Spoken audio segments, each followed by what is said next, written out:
Ruby by Meg Henderson. Narrated by Barbara Rafferty.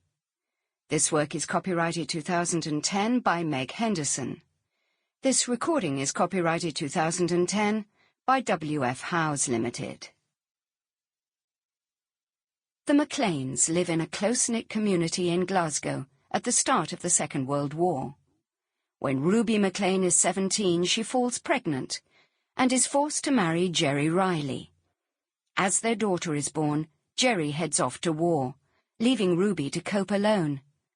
Many years later, now retired, Ruby looks back at her family history and uncovers a tale of lies that she could never have suspected.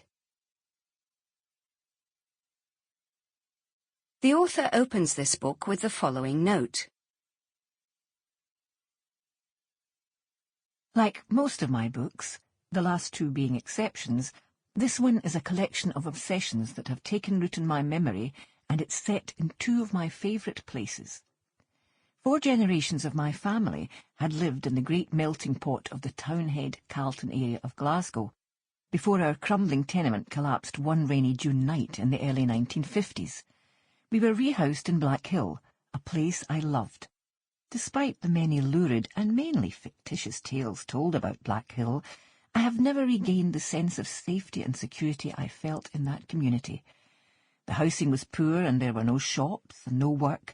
It was, after all, just somewhere to dump troublesome, slum-dwelling Irish Catholics, or those with Irish names, which to the Glasgow of that time meant the same thing. My mother still went home to Townhead to do her shopping, where she had grown up, and I remember as a very small child waiting at the bus stop on the return journey back to Blackhill and looking at 2 rows of tenements in High Street. Though they were only a few hundred yards from the demolished, dilapidated Balnano Bray tenement I had been born in, they were another world away in every meaningful sense. The Bellow the Bray tenements were built of red sandstone and were incredibly beautiful. Even as a child, I noticed that, though I didn't know about the history of the area my family came from. Across the street from the Bellow the Bray tenements in one direction and the bus stop in another was a railway goods yard. And as I waited for the trolley bus, I watched the comings and goings of the little scarab lorries, buzzing about and dodging the horses and carts that were still around then, as they loaded and unloaded the steam trains I could hear hissing in the background. That picture has stayed in the back of my mind ever since, and it has taken this long to weave a story around them. And those memories are where Ruby MacLean came from. Sample complete. Ready to continue?